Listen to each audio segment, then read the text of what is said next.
Assalamualaikum warahmatullahi wabarakatuh.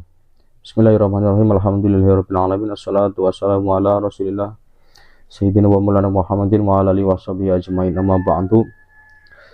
Eh, Sedulur warga Nadiyan yang saya hormati dan saya cintai, hari ini kita hidup di era di mana informasi mengalir seperti air bah. Di satu sisi, kemudahan teknologi membuat kita bisa mengakses apa saja dalam hitungan detik. Namun di sisi lain kita juga dihadapkan pada kenyataan yang pahit. Ruang publik kita kerap diguncang oleh berbagai dokumen, foto, kabar, hingga analisis-analisis yang melibatkan tokoh-tokoh besar, guru-guru besar kita, bahkan para habaib yang selama ini kita hormati. Sebagai warga Nahdlatul Ulama, kita memiliki satu modal spiritual dan intelektual yang diajarkan oleh para muassis, para pendiri NU, yaitu prinsip tabayun. Ketika mendapati sebuah informasi yang mengejutkan, sensitif, atau berpotensi merusak tatanan jamiah, sikap pertama kita bukanlah langsung menolak dengan amarah, bukan pula langsung membenarkan dengan membabi buta. Sikap pertama kita adalah melihat dengan jernih, menguji fakta, dan mengembalikan segala sesuatu pada aturan main organisasi, yaitu ADART, serta prinsip kebenaran yang objektif. Belakangan ini, jagat media sosial dikejutkan oleh beredarnya sebuah foto dokumen resmi. Dokumen tersebut menggunakan kop resmi Idaroh Aliyah Jamiyah Ahli Thoriqah Al-Mu'tabar An-Nahdliyah, yaitu Jatman, sebuah badan otonom resmi di bawah naungan Nahdlatul Ulama yang menaungi para pengamal Thoriqah. Nah, surat ini tertulis pada tanggal 9 April 2024 tersebut ditujukan kepada Menteri BUMN, berisi rekomendasi agar nama tertentu diprioritaskan menduduki jabatan struktural strategis, yaitu Direktur Keuangan di salah satu BUMN besar, yaitu PT Telekomunikasi Indonesia.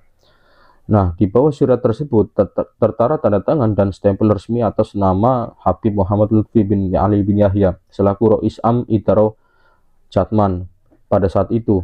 Bagi sebagian warga NU, munculnya dokumen seperti ini memicu perdebatan yang sangat sengit. Ada yang langsung merasa terluka dan menganggap ini sebagai fitnah jahat untuk menjatuhkan nama baik seseorang ulama besar. Namun, ada pula kelompok masyarakat termasuk internal Nahdien sendiri yang mulai berani bersuara kritis. Apakah etis sebuah organisasi Thoriqah yang tujuannya adalah pembersihan jiwa dan mendekatkan diri kepada Allah digunakan sebagai alat stempel untuk merekomendasikan jabatan-jabatan duniawi di koperasi negara? Nah, lebih jauhnya lagi, muncul gugatan mengenai masa jabatan kepemimpinan di tubuh Jatman yang dinilai telah melanggar batasan periodisasi kedudukan yang diatur dalam ADART NU. Mari kita bahas masalah ini dengan kepala dingin, hati yang lapang, dan komitmen penuh pada marwah Jamiah Nahdlatul Ulama. Jangan lupa siapkan kopi dan udut untuk menemani bolos kalian. Simak sampai selesai, mari kita bahas.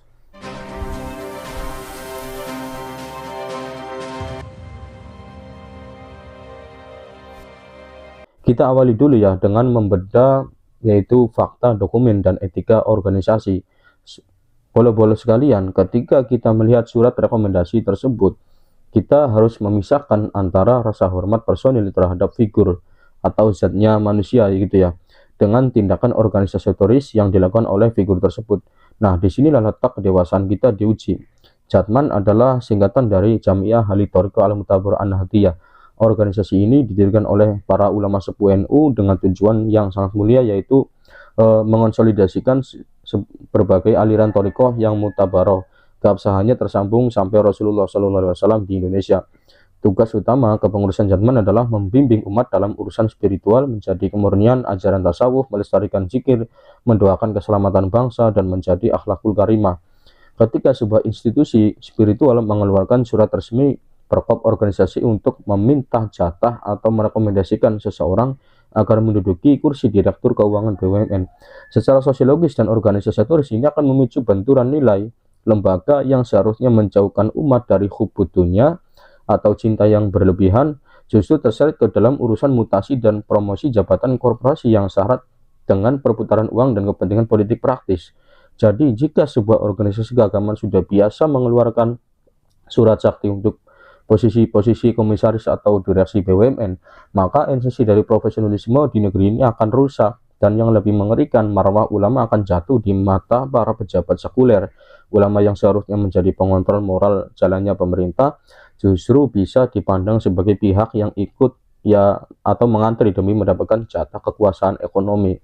Salah satu poin paling krusial yang diangkat dalam kritik masyarakat terhadap kepemimpinan Jatman saat ini ya adalah masalah periodisasi jabatan. Nahdlatul Ulama adalah organisasi formal yang memiliki konstitusi internal bernama Anggaran Dasar dan Anggaran Rumah Tangga atau ADART. Bukan sekedar lembaran kertas pajangan, ia adalah kesepakatan yang tinggi, kalimatun sawa, konstitusi bersama yang mengikut seluruh elemen dari ringkasan pengurus besar PBNU hingga ranting termasuk seluruh badan otonom seperti Jatman, Ansor, Fatayat, dan lain sebagainya. Berdasarkan aturan umum ADART Nahdlatul Ulama, jabatan kepemimpinan di tingkat pusat untuk badan otonom umumnya dibatasi maksimal 2 periode, di mana satu periode berlangsung selama 5 tahun ya. Jika kita merujuk pada sejarah kepemimpinan di Jatman, pada saat itu posisi Roisam Idaru Aliyah telah dipegang dalam rentang waktu yang sangat panjang, melampaui batas normatif 2 periode tersebut. Mengapa pembatasan periode ini dibatasi oleh para ulama pendahulu kita? Pertama, untuk mencegah kultus individu. NU didirikan sebagai jamiah atau organisasi, bukan keamiran atau kerajaan yang mana kekuasaan dipegang seumur hidup oleh satu orang atau satu keluarga. Kedua, untuk kaderisasi. NU memiliki jutaan kader, ratusan ulama mumpuni, dan para kiai thariqah yang juga memiliki kapasitas luar biasa untuk memimpin, menahan jabatan tanpa batas waktu, menghentikan sirkulasi kepemimpinan, dan menutup kesempatan bagi ulama-ulama sepuh lainnya untuk ikut berkhidmat di level tertinggi organisasi. Ketika aturan ADART ini ditabrak atau diabaikan demi mempertahankan satu figur tertentu, maka disinilah yaitu istilah korupsi jabatan atau penyalahgunaan wewenang muncul ke permukaan gitu ya. Istilah ini mungkin terdengar sangat kasar bagi telinga sebagian warga NU yang terbiasa bersikap samaan, wataatan, mendengar dan patuh. Namun kita harus ingat pesan Kiai Haji Abdurrahman Wahid, yaitu Gus Dur, dan para ulama kritis lainnya. Tidak ada jabatan di dunia ini yang perlu dipertahankan mati-matian dengan cara melanggar aturan bersama.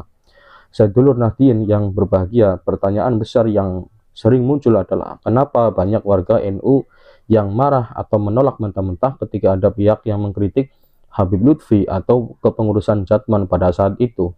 Kenapa kebenaran dokumen yang sudah terang-terangan ini seringkali dianggap sebagai angin lalu atau fitnah belaka, padahal itu faktanya setempelnya ada dan tanda tangannya juga ada, yaitu beliau Habib Lutfi bin Yahya pada saat itu menjabat menjadi Rois Am Jatman gitu ya. Kenapa demikian terjadi? Kenapa demikian? Ini selalu menjadi fakta itu ya, yang sangat krusial gitu loh. Ya tentu saja karena faktanya masih banyak yang sentimen, entah itu karena nalarnya atau bagaimana alasannya apa, saya juga bingung ya. Kenapa seperti itu gitu? Padahal dalam Islam boleh mengkritik itu untuk membangun gitu loh. Dan faktanya kasus-kasus lainnya dan penyimpangan yang lainnya yang dilakukan oleh mereka juga masih banyak, dan saya sudah bahas di video sebelumnya ya, yaitu tentang mereka yang ingin mengglorifikasikan nasabnya, terus kemudian pemalsuan sejarah, pemalsuan makam, manipulasi ajaran-ajaran Islam yang sebenarnya telah banyak yang dimanipulasi oleh klan mereka, yaitu klan Pahlawi. Jadi kurang lebih seperti itu ya Bolo. Nah kemudian kita bahas sejarah di masa lalu tentang hubungan ulama dan kekuasaan dalam sejarah Islam untuk memperluas cakrawala berpikir kita. Ya mari kita lihat bagaimana para ulama salafus soleh, para imam mazhab yang kita ikuti memandang hubungan antara ulama dan jabatan keduniawian. Imam Abu Hanifah ya, beliau pernah dipukul, dipenjara dan disiksa oleh penguasa Daulah Abbasiyah karena beliau menolak keras ketika ditawari jabatan sebagai qadhi atau hakim agung. Beliau memilih mendekam di dalam sel tahanan daripada harus menjadi stempel bagi kepentingan politik kekuasaan. Kemudian Imam Malik bin Anas atau pendiri mazhab Maliki gitu ya, beliau menjaga jarak yang sangat tegas dengan para khalifah atau pemimpin. Beliau menghormati penguasa tetapi tidak pernah mau meminta-minta jabatan, apalagi mengirim surat rekomendasi agar kerabat atau kelompoknya diberi posisi ekonomi di lingkaran kerajaan. Kemudian Imam Syafi'i dan Ahmad bin Hambal, keduanya adalah contoh nyata bagaimana integritas ilmu dijaga dengan tidak melacurkan pengaruh keagamaan demi kepentingan materi atau posisi duniawi. Para ulama terdahulu sangat paham bahwa ketika lidah ulama sudah mulai basah oleh fasilitas di penguasa, dan ketika tangan ulama sudah sibuk menandatangani surat rekomendasi proyek atau jabatan, maka saat itulah kewibawaan fatwanya akan runtuh. Rakyat tidak akan lagi melihat ulama sebagai pembela kaum mustadafin atau kaum yang lemah, melainkan sebagai bagian dari oligarki kekuasaan itu sendiri. Melihat fenomena dokumen Jatman ini, kita patut merenung ya, Apakah kita sedang menyaksikan pergeseran nilai di mana organisasi thariqah yang semestinya menjadi benteng terakhir moralitas umat kini bertransformasi menjadi maklar jabatan di BUMN? Jika jawabannya adalah iya, maka ini adalah lampu kuning bahkan lampu merah bagi masa depan spiritualitas di Nahdlatul Ulama. Nah, kemudian bagaimana langkah strategis untuk warga NU dan PBNU untuk kedepannya? Sebagai penutup dari opini edukasi ini, mari kita rumuskan langkah-langkah konkret dan dewasa yang harus kita ambil sebagai warga NU dalam menyikapi persoalan ini. Yang pertama yaitu budayakan tabayun berbasis data, bukan emosi. Jangan langsung mengamuk atau merundung atau membuli orang-orang yang mengunggah dokumen-dokumen kritis seperti ini. Periksalah keaslian surat tersebut, periksa nomor suratnya, stempelnya, dan substansinya. Jika surat itu nyata dan otentik, akuilah sebagai fakta sejarah organisasi yang perlu dievaluasi, bukan ditutupi dengan narasi-narasi mistis atau klaim-klaim kesucian yang tidak pada tempatnya gitu loh.